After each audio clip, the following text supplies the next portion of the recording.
Welcome to Bobby Owsinski's Inner Circle. I'm Bobby Owsinski, and this is a show all about music, music production, and the music business. My guest today is studio guitarist Tim Pierce. First of all, some news on the publishing side of things. Ed Sheeran has been sued by the Marvin Gaye Estate over his 2014 hit, Thinking Out Loud. The Marvin Gaye Estate thinks that Marvin's big hit, Let's Get It On, was plagiarized by Ed Sheeran. So not only is Ed Sheeran involved in this, it's Sony ATV Publishing and Atlantic Records. There's a lot of big entities involved, and this has the potential to really rock the music publishing business. Yes, it's been rocked already thanks to the Marvin Gaye Estate already suing Pharrell and Robin Thicke over their Blurred Lines hit, which, of course, the Marvin Gaye Estate won and then won on the appeal. No one in the music publishing business, no one in the music business thought that that would happen. Because when you listen to both songs, there's a similarity in feel, but there's not too much of a similarity in terms of the rest of the music. And to some degree, that's the way it is here as well. There's a little bit of the feel that you can hear, but boy, you put both songs next to one another, and they don't sound like the same song, at least to me. That being said, a judge ruled that there's substantial similarities between both works, and as a result, the ramifications can be really disastrous here. In terms of, if this wins, it's going to be really hard to write a new song without someone suing you. Now, obviously, if you don't have a hit, no one's going to sue you, but as soon as the song starts to make money, you're going to have people come out of the woodwork to sue you over it. Just imagine all of the blues songs ever written. 12-bar blues. Now, what's the difference between many of those? Well, there's not much. And in many cases, you have that with pop songs. And I would venture to say that Let's Get It On is probably a derivative of any number of songs that came before it as well. So this is actually going down a rabbit hole that isn't going to be good for the music business in the long run. But let's see what happens. Maybe we'll have a judge and jury that will actually decide in favor of Ed Sheeran. He can certainly afford it, but it's not his pocketbook that we're worried about. We're worried about the ramifications for the rest of the publishing industry.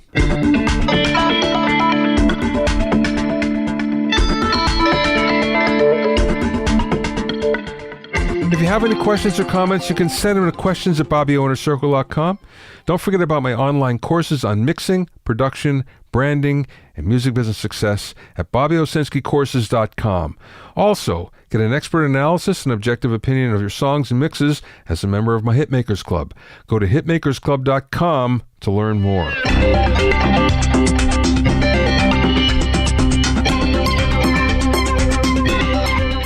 Now, in the audio side of things, Pioneer Audio was acquired for $904 million.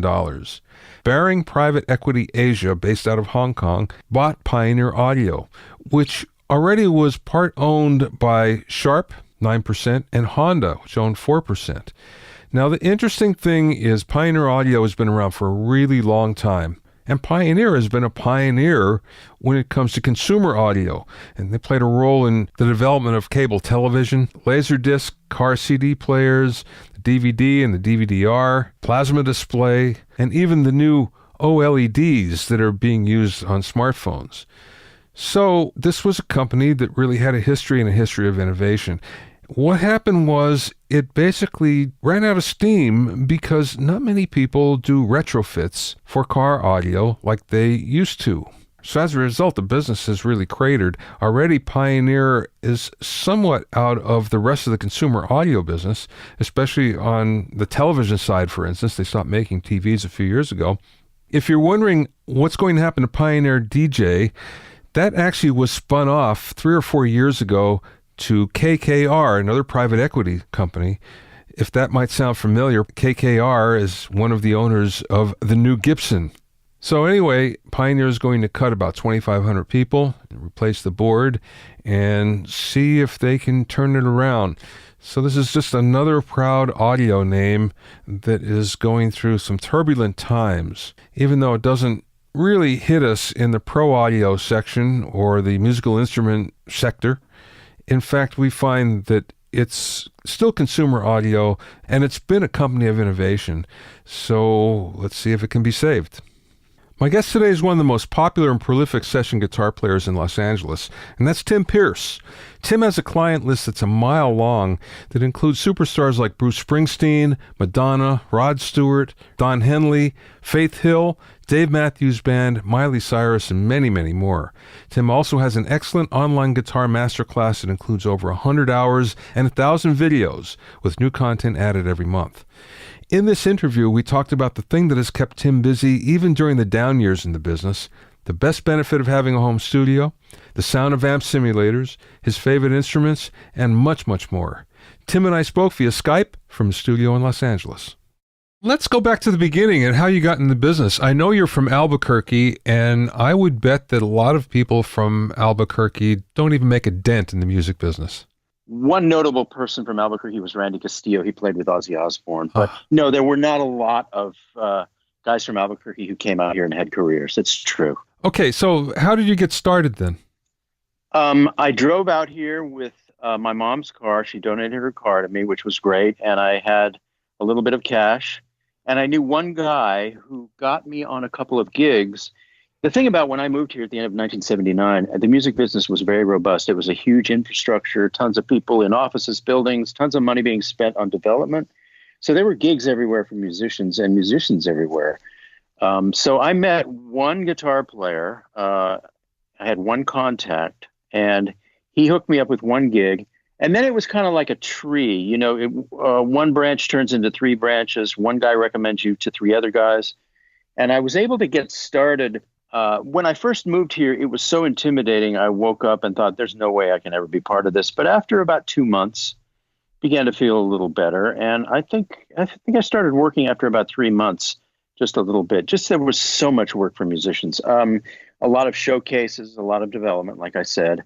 And the first record I did was for a guy named Mike Chapman. The band was called Shandy. And at that point, Mike Chapman and Nicky Chinn had a really long string of hits with different artists, Nick Gilder and some other people.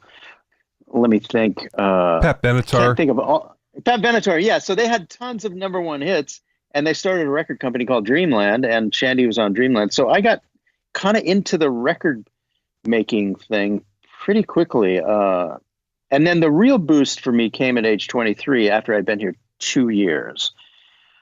I got to play on a Rick Springfield record. I got to play on a Bon Jovi record and a John Waite record, kind of all in the same 6-month period. And I ended up touring with Rick for 5 or 6 years after that. So at 23, I got some really good gigs just from being here and meeting people and getting connected. Let's go back to Albuquerque for a second. I assume that you grew up playing in bands. But there comes a point in time where you have to make that decision that I've outgrown my area and I'm going to go for the big time here. So how did that happen for you? Is that something where just one day it clicked for you, or was it coming on for a long time? For a long time. It comes out of frustration when I was pretty dedicated to the guitar, and I just saw people beginning their careers, and I realized I needed to actually go where there were real careers. And I remember playing in a bar and watching people come and go and thinking, they're actually starting their lives, and I'm just playing in this bar and I don't want to stay here. So, the thing about it, when I was young enough to where I could come out here, I knew that if I came out here and it didn't work, I could have gone back and started over. So, at age 20, when I decided to do it, right before I turned 21, that you could try, and if it didn't work out, you can come back home. So that was always in my back pocket. But it was very, very frustrating being in Albuquerque, especially from age 17, 18, 19, 20, and just feeling like I was going nowhere. So, yeah, a lot of frustration being in a small town. Okay, so then you come out here and eventually you go on the road with Rick Springfield. When you decided not to do that any longer, did you have a hard time breaking back into session work? Well, when I toured with Rick, it was really nice because he used me on all the records. And when we would come home from the tours, I was able to do studio work that I was getting better at. I wasn't some of my skills, I wasn't the most consistent player in the studio. That came a little later. But what happened was Rick decided to take some time off. He did 4 world tours, which I did with him, all of them. and he decided he needed to take time off. So I basically planted my feet and I started doing publishing demos with people. So from about 1987 to 1990, I would drive around town and do songs for songwriters. And it was very difficult because they were very demanding, but it taught me how to be a consistent player and come up with parts and sounds immediately. There were days when I would go to 3 different places and do 3 different songs for 3 different sets of writers. These were songwriters. And it was my training ground. It didn't pay very much, but I was able to survive doing it. And that set me up for around 1990 when I actually started to do records. The thing that actually got me boosted was I played on a Crowded House record in the late 80s, and the song Don't Dream It's Over was on that record. And that was a favorite of songwriters and producers and artists. And so I think that had a lot to do in the late 80s with me actually gaining ground and beginning to do records right around 1990. Now, you said that you weren't the most consistent player. Is that creatively you're talking about or technically? I was obsessed with lead guitar as a youngster. So when I moved here, it was all about rhythm guitar. And so it was kind of on-the-job training for me. But studio work is very demanding, and you really have to instantly come up with whatever is required. And so there were people like Steve Lukather who were able to do that at age 20 because they had gotten it together earlier. But particularly with coming up with parts and sounds immediately, that is something that took me, my 20s to acquire. That's all. Consistency in the studio is a primary requirement. And you really, if somebody rejects a part that you think of, you have to offer them something else. Keep offering them parts and sounds until, they find something they like. So it's demanding.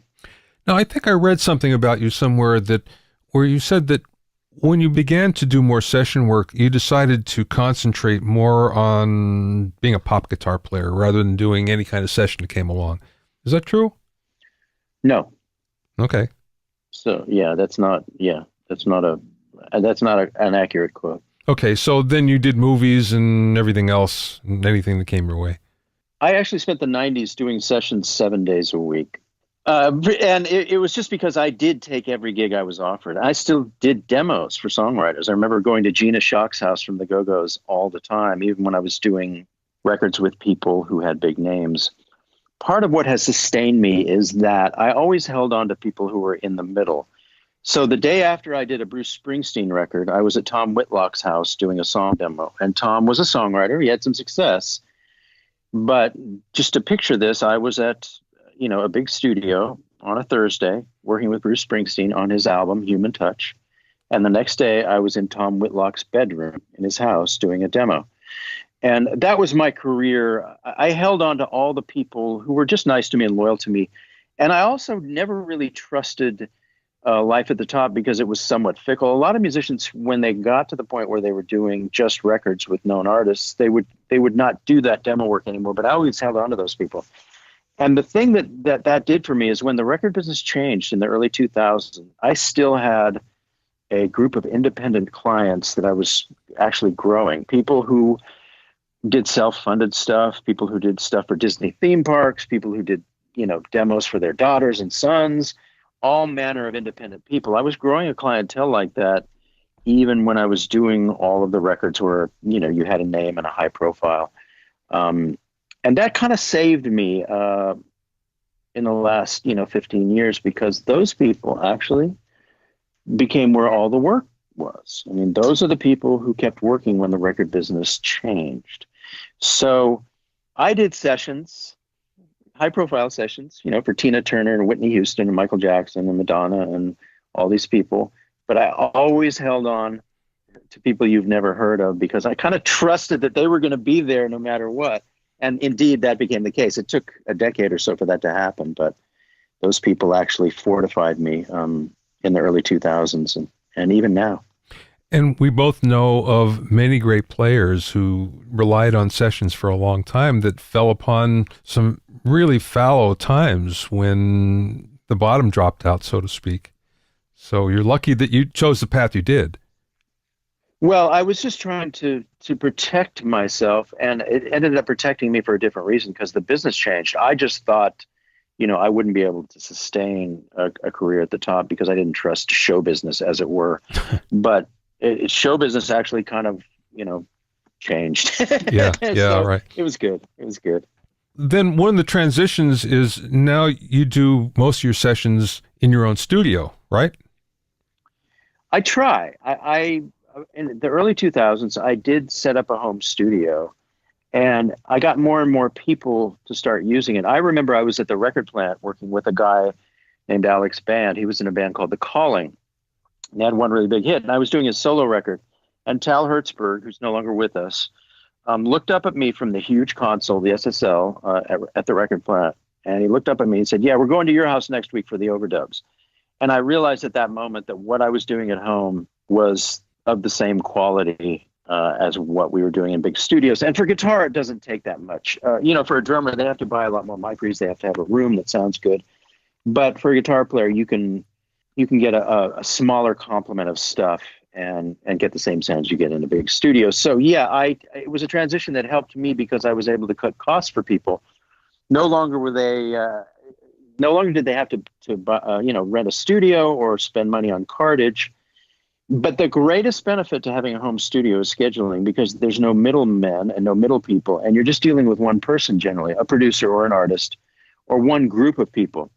And the benefit for me in that is that I could actually bump people and move them around like I was landing planes at an airport. So if somebody booked me on Thursday and they couldn't move that session, let's say it was a Disney session in Hollywood at a studio or something, or some record date that couldn't be moved, I could take a client who was booked on Thursday and say, "Hey, I have to bump you to Friday," because it was just me and that client working in my studio. So it allowed me to not lose work having the home studio, because most of the people who come here are flexible enough to come a day earlier or a day later. Some people will wait a week because guitar happens at multiple points in the process. If you're doing bass and drums, they generally happen at the beginning, but the guitar can happen at any point in the process in the middle. So it allowed me to not lose work having the home studio. The other benefits for me are anytime I went to a studio, I had to build a large guitar rig. I had to show up with the cartage, get everything working properly, get everything mic'd properly with the engineer. And what happens here is that within 5 or 10 minutes, depending on if we, get coffee or whatever from the kitchen, we're recording because everything's set up and ready to go. They just plug in their hard drive, or if they've sent me the files are here. Now, what I do try and do is make sure that people are here when I record, because I've never been a fan of recording alone. I need the enthusiasm of having the client here. I also need them to be responsible for the choices we make. I don't want to spend a half an hour on something that they don't like if they're not here. I want that half hour to be exactly what they want, so they share responsibility in the actual, parts and sounds that we're coming up with. And that way they don't waste money, I don't waste time, and everybody, I think we get the right stuff with a lot more enthusiasm and energy. Well, tell me about your studio then. How did you decide on building it? Well, I never wanted a traditional studio because I spent decades in rooms that by their nature had no windows, just for soundproofing and security. So I wanted to just, what I did in both houses that have had my studio, was in Sherman Oaks for 15 years, and now this one, they have windows and natural light.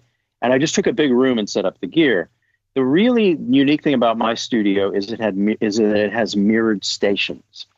I look at Pro Tools and I have monitors in front of me, and then the client has Pro Tools and they have monitors in front of them, and we face each other.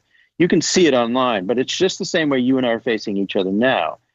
I have my monitors, they have their monitors. I have my Pro Tools, they have their Pro Tools. So I can tell how they're reacting to what I'm playing in real time. I can tell if the artist is getting bored sitting behind them. I can do everything I need to do to keep everybody's enthusiasm and confidence up, because I'm staring at them and they're staring at me. Also, if we come to a point where I want to change something, sometimes it's easier just for me to do it than to tell them. So if I want to do a punch, sometimes I'll do it instead of them. Or if I don't want to, engineering and playing at the same time are fatiguing. So if I want them to run it, I can ask them to run it. There's a lot of benefits to looking people straight in the eye. And also all the stopping and starting is quicker, because sometimes people stop slower than I do. And all these 5-second gains in time add up in a 3-hour session. So it just saves me 5 and 10 and 15 and 20 seconds repeatedly Yeah. in the process. I can have the maximum momentum because I can read the room constantly, and I can run Pro Tools. I can punch in. I can punch out. I can say, I'm looking at the bar numbers. I can say, at bar 23, let's do something different. So the communication gets better. Everything gets better because we face each other. That's brilliant, actually. I've never heard of anybody doing that, but it makes so much sense. Well, the only drawback is there's a little pollution in their monitors from the back of my monitors and vice versa. So it's not the ideal monitoring situation. Jack Joseph Quigg comes here occasionally, and he recommended that I get tiny Genelec speakers to solve that. And I did, and it did solve it. So in front of me, I have baby Genelecs, and then the clients have these big Atom S3As. So they don't get much backwash from my speakers. I get a little from them, but I don't, I'm not the client, so I can handle it. But that's, I expected more people to do something like this after I did it, just because it worked so well for me immediately. But people are so attached to traditional monitoring in their rooms that they never end up doing this. It's just, for me, it's just, I can get maximum momentum. And then I have everything really close to me. So it's like an airplane cockpit. And so I can reach everything very quickly, and everything's set up and ready to go. But it's more the staring people straight in the eyes and shaving off all these little 5-second time intervals. Well, it sounds like efficiency is really important to you. And I could see why. That's one of the things that bugs me about sessions, is the fact that when things go slow, they go slow. And constantly you want to speed things up. As you say, every 5 or 10 seconds really makes a difference over the course of a day. Well, yeah, and it's not that efficiency is, as human beings, as we get more efficient, it takes a lot of pleasure of life away. So that's one of the problems with modern society, is that we become so efficient that it's just, the powers that be want us to work more and more and more, or we push ourselves to work more and more and more. But the thing is, I don't want to do sessions 10, 12 hours a day anymore, partly because I have my web business, which we'll get to, but it's partly the budget limitations. Because people have less money to spend, I want to keep my rate up, and I want to give them everything they want, but they can't spend what they used to spend. So a lot of the songs I do, I turn them around in an hour or 90 minutes or 2 hours. And I want to get a certain rate for that, so it's worth my time. So I really have to try and give them as much as possible. Now, if we don't get something right, they can always come back. I mean, it's always an open door, But if you move fast, you tend to get a lot of very inspired stuff. The studio, I heard somebody say the hardest thing in the studio is to push up one fader and get a sound. Yeah. Because it does, there's a lot of hooking stuff up.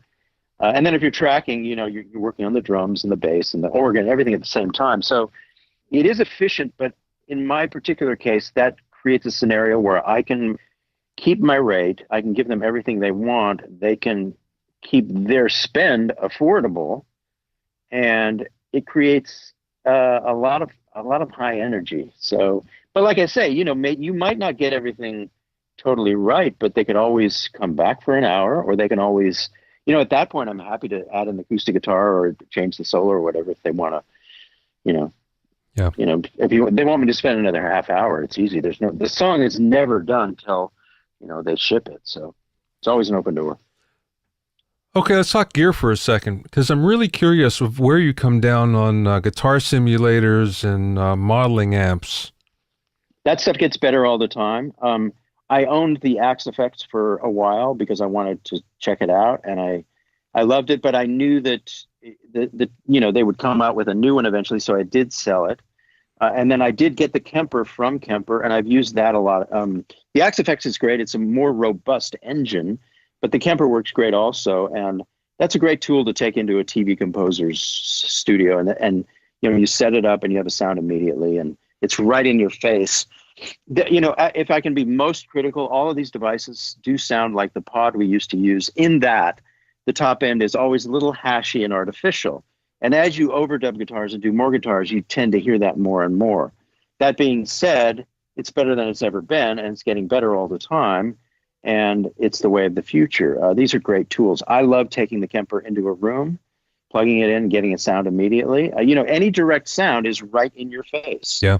And for guitar, that can be a real benefit. However, nothing digital now at this point sounds as good as my microphones and speakers and mic pre's and the the chain that I have. It's really the top end. Now, one of the things that's happened is so many people hear top end on YouTube that's degraded. When they hear a hashy top end, they interpret that as being a modern sound. So when you put up the Kemper and the top end is a little hashy, that can be interpreted by people as a modern sound because they listen on YouTube, and distorted guitars on YouTube have actually suffered the most. That's where a beautiful distorted guitar gets kind of pixelated and hashy. Yeah. And so that's one of the reasons a Kemper or a digital modeling guitar sound kind of sounds modern, is because we're used to hearing hashy top end on our end user, platforms.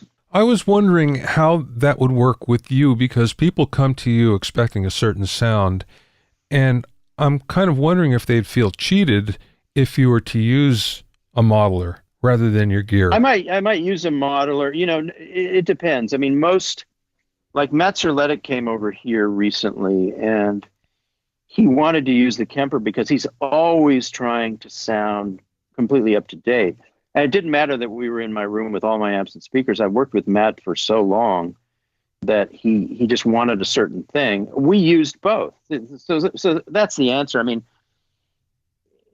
it's almost like an effect. It's like you use it as an effect. But people come here really expecting the real sounds, and they really value the real sounds, even some of the younger people. And then a lot of people don't care where the sound comes from. They just want the part and the sound. I mean, one of the things about Trevor Horn, I used to work with Trevor Horn all the time for about 15 years, and Trevor always had huge budgets, but he had no attachment to the gear. He didn't care what you brought or what you were using or how much it costed. And I mean, most people who make music at a certain point, they don't care how the sound is generated. And that's really liberating, because it used to be in the 90s, you had to have, vintage Voxes and, a vintage Jaguar and a vintage Rickenbacker and all that stuff.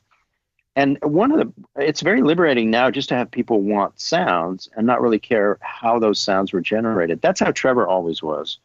That's certainly how Matt was when he showed up here last year to do something. He wanted to sound modern. And it's almost like you're confusing the transportation with the destination. Like when somebody comes to your house, you don't care what brought them there. You just care that they're there. And it's more that way with music now. People just want to experience a sound, and they don't care how you got it. But because I do most of my work at home and people do come here, I have the benefit of a stadium loud cabinet in a vault in my garage, or a series of cabinets that are getting the real guitar sounds, pumping through the real microphones and the real mic pre's and really good converters. And I can hear the difference. The modelers are getting better. It's the way of the future. Every 3 to 5 years, it's going to be a new level of greatness from artificial sounds. Okay, that being said, then, what are your favorite instruments?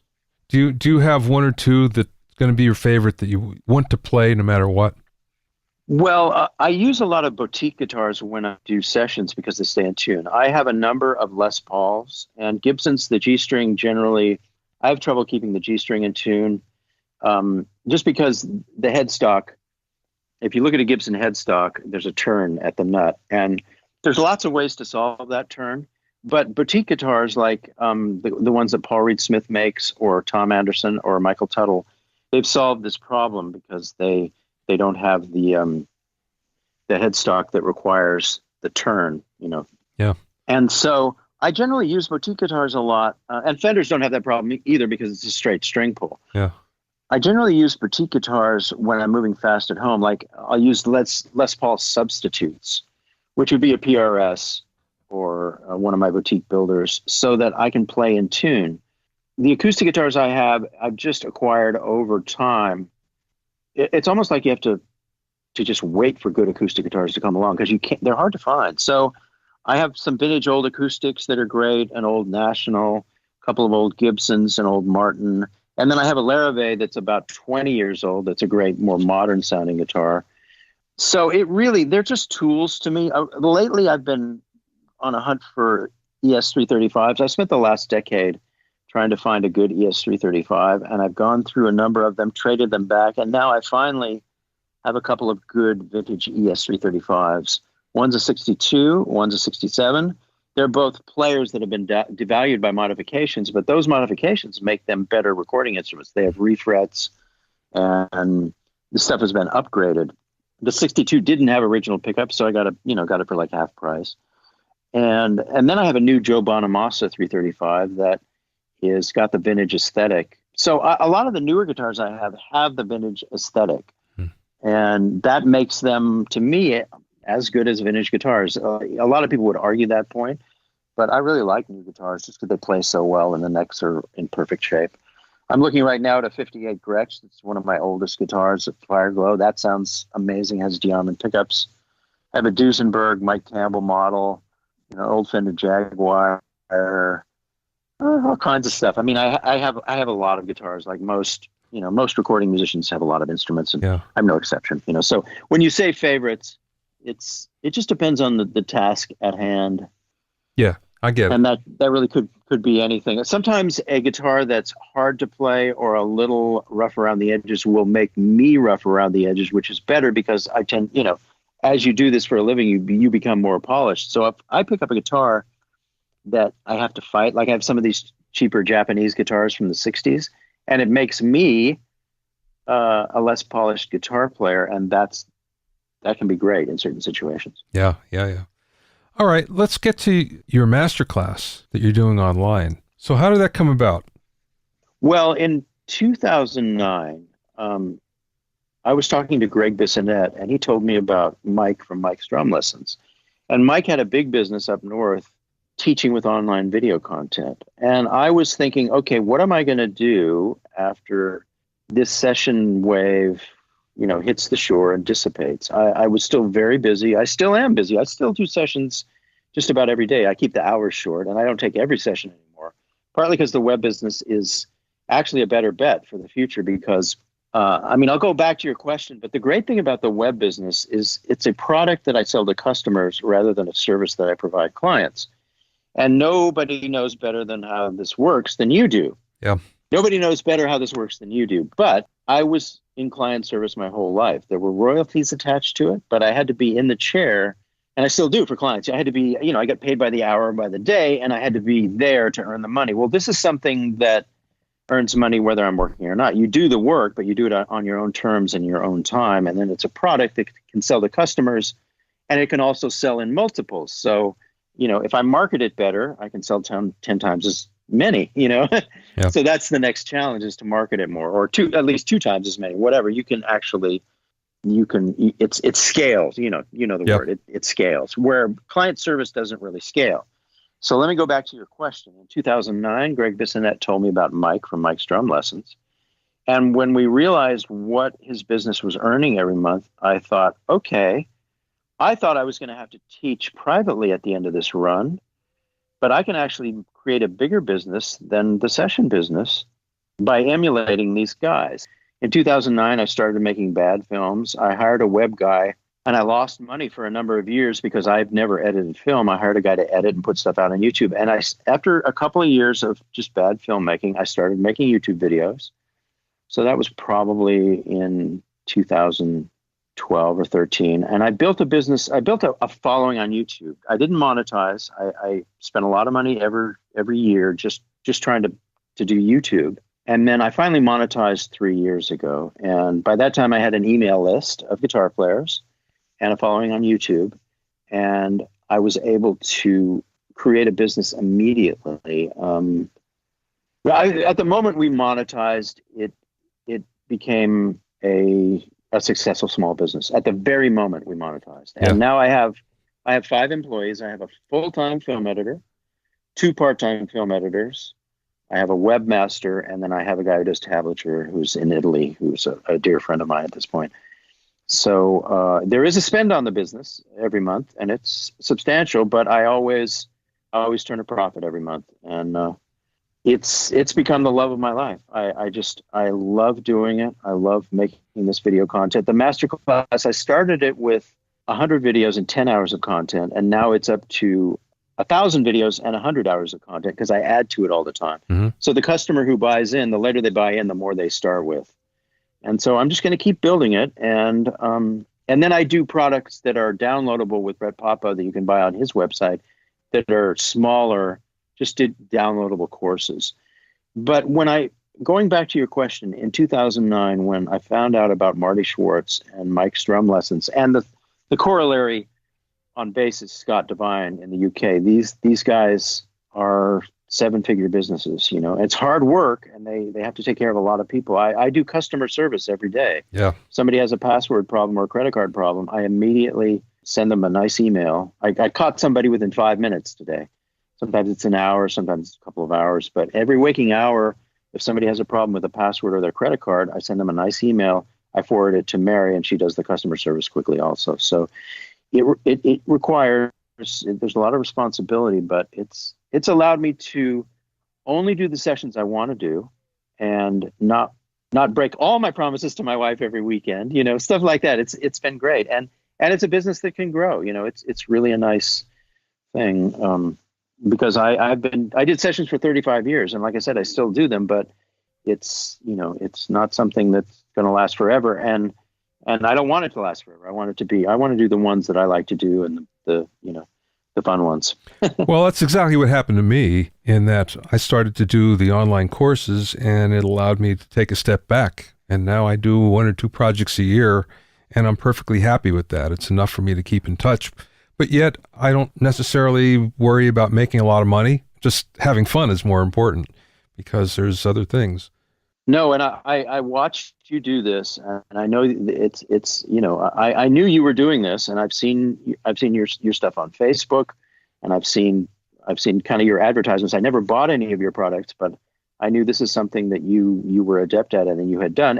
And the great thing about it does give you the freedom to be an artist. And as those of us who are in the recording business, we got hit the hardest by the absence of budgets. I mean, it's celebrities and live musicians can go out and tour and play, but those of us who made our living recording, we got hit the hardest. So for you and I, it's nice to be able to do stuff on your terms for the love of it.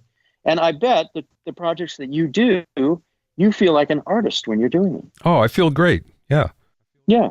So I can't say enough about this. It took me a while to get into it, and we can talk about that a little later because there was an interesting path to it.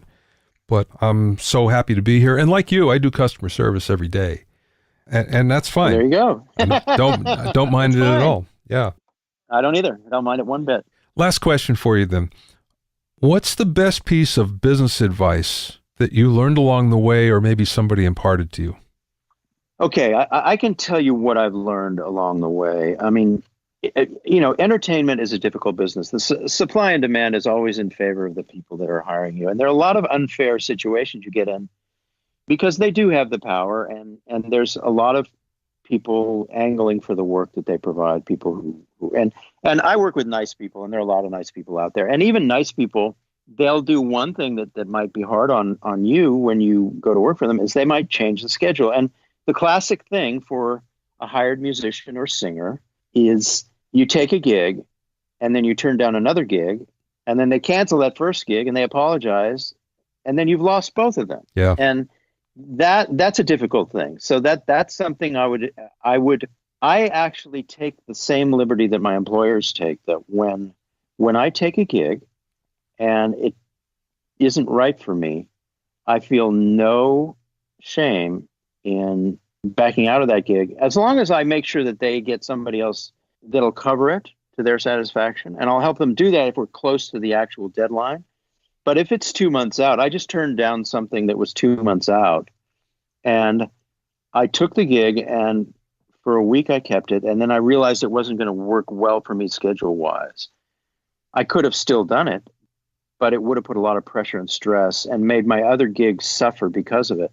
And so I backed out of it. And of course, the guy was disappointed, and maybe he was even mad, but that's okay because they do that all the time. And they don't do it with any particular malice or whatever, but maybe their schedule changes because their, whatever people they're working with change on their end. Maybe the people are in Brazil or the studio bumps them, or, there's a lot of reasons why good people will change a schedule. So you don't have to be mad at them. But I take some of the same liberties employers take with me, and I feel no problem with that. So you actually, in this game, you're responsible for assessing your own worth, and you have to be able to walk away from stuff. You have to be able to stand your ground. You have to be able to, because I read a great book by a woman named Linda Opes. She was a film producer. And she said, you turn every employer into a parent.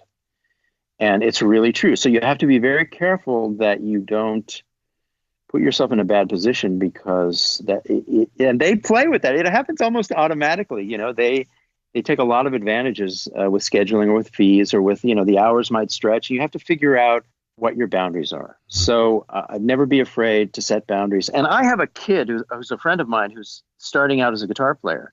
And he told me yesterday that he's listening to a lot of, audiobooks on business. And I said, that's so great, because it'll lift you out of any of these pitfalls that the auditioning or struggling musician or actor or singer get into, because supply and demand is so weighted in your employer's favor.